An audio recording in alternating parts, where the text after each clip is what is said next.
وہ ایک ایسی باڈی ہے, پیرنٹل باڈی سی ہے, جس میں چیف جسٹس اور 2 سینئر موسٹ ججز آف دی سپریم کورٹ بیٹھے ہیں, اور جس میں 2 senior most chief justices of the high court بیٹھے ہیں, ہائی کورٹس.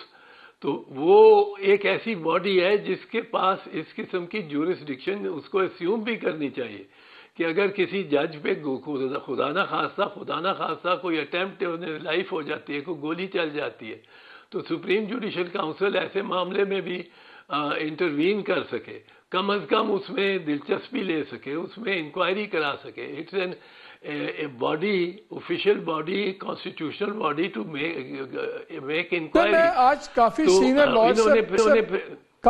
لائر سے میں بات کر رہا تھا, ان کا خیال تھا کہ موسٹ اپروپریٹ کورس یہ ہوگا کہ چیف جسٹس صاحب اس کو 184(3) میں کنورٹ کر کے باقاعدہ اس کی یا سنیں تمام ججز کی بات, یا اس پہ جوڈیشل کمیشن بنا دیں. آپشنز کیا ہیں آپ چیف جسٹس آف پاکستان کے پاس؟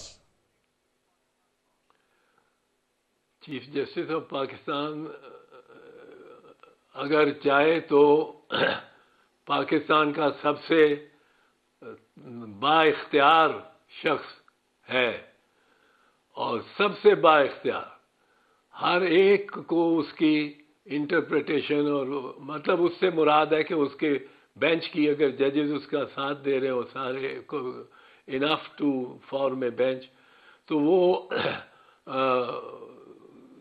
یقیناً سب سے با اختیار شخص ہے, کیونکہ اس نے بتانا ہے, چیف جسٹس ہے, اس نے اور اس کے کولیگز نے بتانا ہے کہ قانون ہے کیا. پارلیمنٹ قانون بنائے, وہ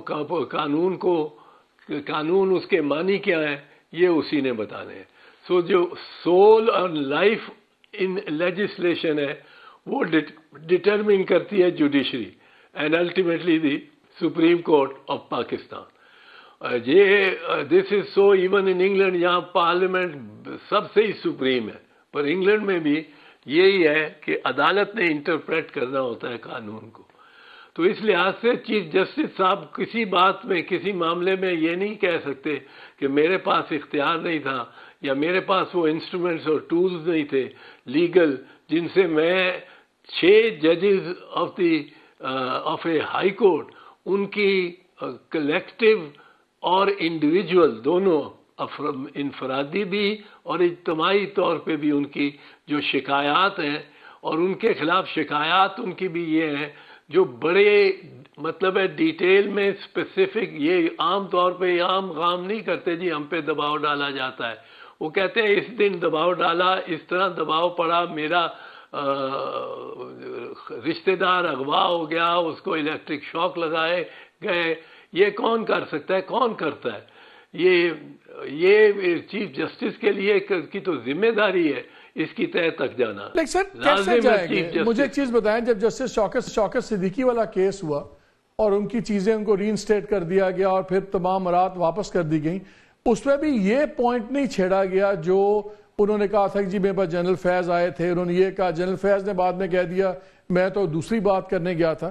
اب یہاں پہ بھی اگر چیف جسٹس صاحب بلاتے بھی ہیں نیمڈ فنکشنریز کو, بیکاز ججز نے اسپیسیفکلی نام لیے ہیں, فلانا سیکٹر کمانڈر, فلانا ڈی جی آئی, فلانا ڈی جی سی, سارے نام لیے میں اس طرح کر کے, تو وہ بھی his word against somebody's word ہوگا. تو کیا یہ پھر بس ایک بہت بڑا شور مچے گا اور بات ختم ہو جائے گی؟ بیکاز ان چیزوں کے کوئی پروفز تو نہیں ہوتے نا. اگر میری آپ کی میٹنگ اسٹیبلش بھی ہو جائے تو بات اسٹیبلش نہیں ہوگی. میں اس لیے پوچھ رہا ہوں کہ یہ چیز الٹیمیٹلی لاجیکل کنکلوژن کیا ہوگا. اور سیکنڈ سوال اس سے جڑا ہوا چوہے صاحب, آپ میرے پروگرامز میں بھی بڑی باری آپ نے اپنے دکھ کا اظہار کیا کہ بڑی بیڈلی سپلٹ سپریم کورٹ ہے. کیا ایک سپلٹ سپریم کورٹ کا چیف جسٹس جہاں گروپنگ بڑی سٹرونگ ہو, وہ اتنا بڑا مینڈیٹ ٹیک آن کر سکتا ہے, اتنا بڑا ایجنڈا جس میں آل پاورفل انسٹیٹیوشنز کے ساتھ ایک آل پاورفل انسٹیٹیوشن آمنے سامنے کھڑا ہو گیا؟ یہ ججز کو سوچنا پڑے گا, اور سپریم کورٹ کے ججز اور ہائی کورٹس کے چیف جسٹسز اینڈ سینئر ججز کو یہ اپنے گریبان میں جھانک کے خود دیکھنا پڑے گا کہ ان کے اعصاب میں کتنی طاقت ہے اور کتنے مضبوط ہیں. یہ میں اور آپ نہیں کر سکتے. اس وقت بڑے اعصاب مضبوط اعصاب اور اسٹڈی طبیعت کے فرد کی ضرورت ہے جوڈیشری میں سے جو لیڈرشپ دے سکے. اور میرا خیال میں تو جس طرح کے فیصلے پہلے کیے ہوئے ہیں قاضی فیض عیسیٰ صاحب نے, ان کے میں یہ صلاحیت ہے میری نگاہ میں. اب وہ اس کو استعمال کرتے ہیں کہ نہیں کرتے, یا اس سے بدل گئے ہیں بہت کچھ, تو اور بات ہے. پر جس طرح انہوں نے فیصلے دھرنے پہ یا وہ 12 بسٹرڈ پہ فیصلے دیے تھے, یہ ان میں یہ کیریکٹر ہے کہ یہ کر سکیں. اور جتنی دیر تک بندیال صاحب تھے اس وقت تک یہ کورٹ زیادہ سپلٹ تھی بٹوین دی دوز ود قاضی صاحب and those with going along with Bandial صاحب. لیکن بندیال صاحب کے چلے جانے کے بعد یہ کورٹ کافی حد تک اب اتنی اس حد تک ڈیوائیڈڈ نہیں ہے جتنی پہلے تھی. آج اس طرح نہیں ہے. آج قاضی صاحب کے پاس ایک موقع بھی ہے, ایک کاز بھی ہے سارے ججز کو اپنے ساتھ لگانے کی, کیونکہ اس سے تو ہر جج اس 6 ممبرز کے 3 لیٹرز, ایک لیٹر بھی نہیں ہے, 3 لیٹرز ہیں وچ اسٹیبلش کہ یہ کوئی یکدم انہوں نے کوئی سازش کر کے نہیں کیا. یہ ایک پروسیس کا نتیجہ ہے. جو آج کل کا خط ہے یہ ایک پروسیس کا نتیجہ ہے جو انہوں نے ہر کوشش کی ہے اپنے چیف جسٹس کے ساتھ, چیف جسٹس پاکستان کے ساتھ, کچھ مہینوں بعد پھر اپنے چیف جسٹس کے ساتھ, پھر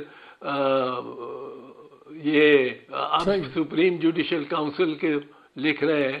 وہ تو اپنی آؤٹ آف دا بلو نہیں آیا. اور صاحب مجھے تھوڑا سا تاریخ یاد آ رہی تھی جب جسٹس فخار چودھری والی موومنٹ چلی تو اس زمانے میں آپ کو یاد ہے ججز کب ریسٹور ہوئے, کیونکہ جنرل مشرف کے ہاتھ سے اصل پاور نکل گئی ہوئی تھی. تو اس وقت آرمی چیف نے آپ کو ٹیلی فون کیا, پھر وہ جلوس واپس ہوا, پھر آپ نے بتایا نواز شریف صاحب کو, and the rest is history.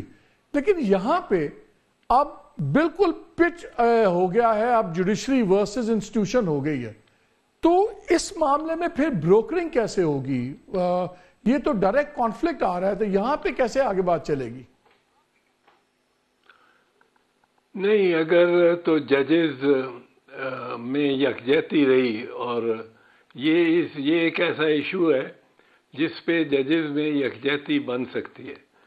اور ججز نے تمام پاکستان میں جو سپیریئر کورٹ کے ججز ہیں انہوں نے یہ محسوس کیا کہ ان 6 نے وہ کیا ہے, اور دیگر بھی کچھ ججز کی اس قسم کے تجربات ان سے ہوتے ہوں اور اس قسم کے ان کو بھی ایکسپیرینسز ہوئے ہوں, تو وہ اور پھر جو ٹاپ 6-7 ججز ہیں سپریم کورٹ کے, یہ اگر ایک فیصلہ کر لیں, یہ نہیں فیصلہ کریں کہ ہم نے اس کو ڈسٹرائے کرنا ہے, اس کو تباہ کر دینا ہے, اس انسٹیٹیوشن کو اڑا دینا ہے.